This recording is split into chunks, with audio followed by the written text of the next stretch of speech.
Chapter 4 of our video tutorial is going to deal with the subject of CSS, cascading style sheets. Now, to begin with, let's first state that if you have no knowledge of CSS, it's probably a good idea to get familiar with CSS, and you can do so by looking at killersites.com's other CSS training titles, and they deal specifically with how to write CSS by hand without the use of something like Dreamweaver. And even though we are going to be focusing on looking at how Dreamweaver handles CSS, it's still very important to understand the basic functions and functionality of the cascading style sheets paradigm. But for our purposes, we will be beginning to work with Chapter 4 and the Chapter 4 exercise files. So, first thing I'd like you to do is to go to your Files menu, and here where you had My First Site, I want you to now define a new site. So we'll go to the Manage Sites window, and in the Manage Sites window we can add a new site, and we can do that just by clicking on this button right here. Now we will define our site. So I would like you to, number one, in the site name, just write something like My First CSS. And under the local site folder, we are going to point to the Killer Sites files that you have downloaded and the files that are made available for you in the source files. In Chapter 4, you'll find a Start folder.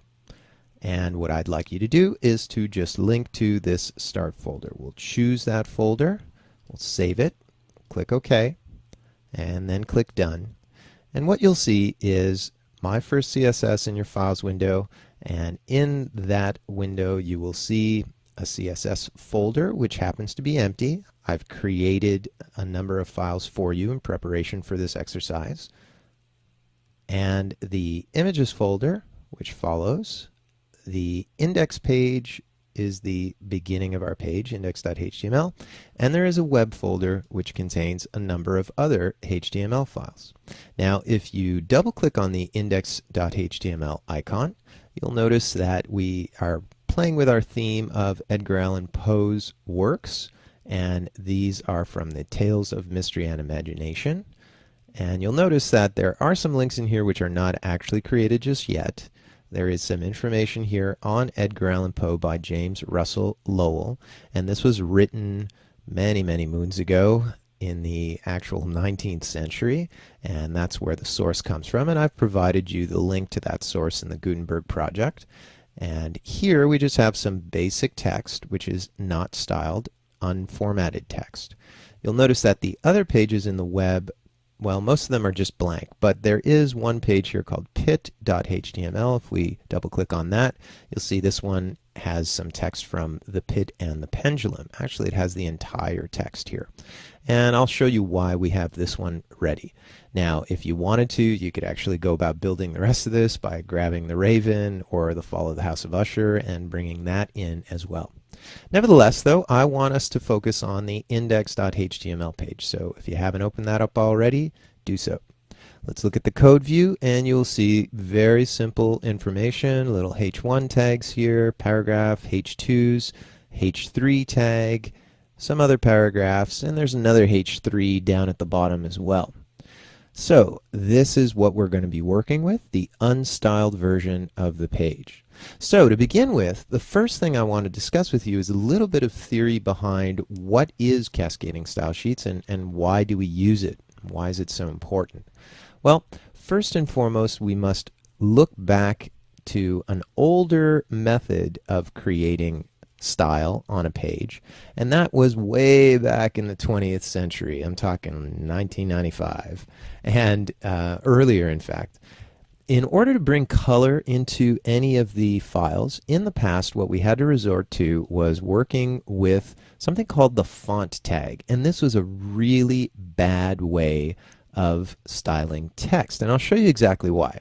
Notice here, Tales of Mystery and Imagination, our headline, heading 1, is just black, nothing really going on with it. There's default text. What I want to do is go to the code view. You'll see the h1 tag, which is right here, And what I want to do is to introduce the old method of styling by using something called the font tag. So look, I'm just going to write out the word font. And when you're working in Dreamweaver, nice thing about working in the code view, as we saw before, is that if you start writing things out, a nice little context menu drops down, allowing you to pick from any number of different things. So here, before I close this font tag, I'm just going to press the space bar, and now we have a little menu of all of the attributes that we can apply. Well, it is color that I'm interested in, so I will double click this, and look, color equals open close quotes. Dreamweaver is kind enough to give me a little color picker, so I'll just take red to show you what it looks like. I'll close that tag, and then I will put a / closing font tag. Notice how I did that. As soon as I put in the /, Dreamweaver is smart enough to know I have an open font tag and we need it to be closed, so it finished writing that for me, completed the code. So code completion is really a nice feature inside of Dreamweaver's code view. All right, now as soon as we've done that, if we return to either the split screen view or the design view, and if we look at our code view, I'm just going to collapse my window over here, collapse to icons, and I'm going to hit the refresh button. As soon as we do that, you'll notice that, hey, wow, fantastic, my black text is now red. That was really cool. But let's sort of look at the main problem when doing this. If I wanted to highlight and, for example, style all of these other headlines the same color, having the code, the way it's written here, directly inside of our code view is a problem, given the fact that if I need to make changes, I have to go through the entire file and make those changes one at a time. For example, let's imagine you had a rather large website, something like 100 pages or something along those lines, and you go about finishing the website. It looks great. The client loves it. The only problem is after you've made 100 pages of headlines with red headlines, the client comes up to you and says, you know what, I really want those headlines to be green instead of red.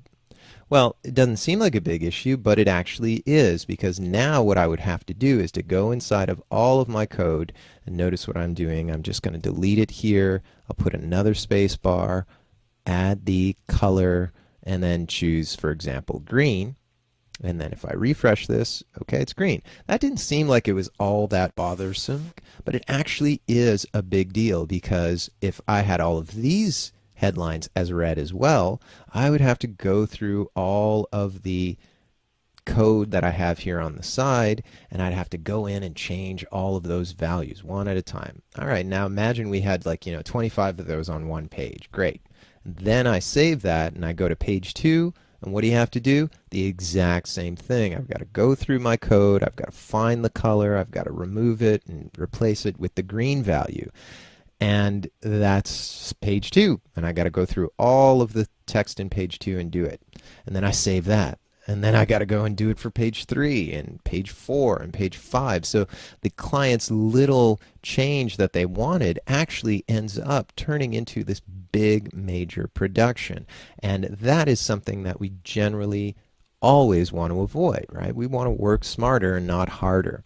So along comes CSS. And if you've ever worked with InDesign or any sort of page layout applications from Adobe or otherwise, you'll notice that in print, it's not unusual to have something called style sheets. And basically what style sheets do is enable you to make changes through one particular location. So in other words, instead of having to go page by page and make all of those changes, we have one external style sheet.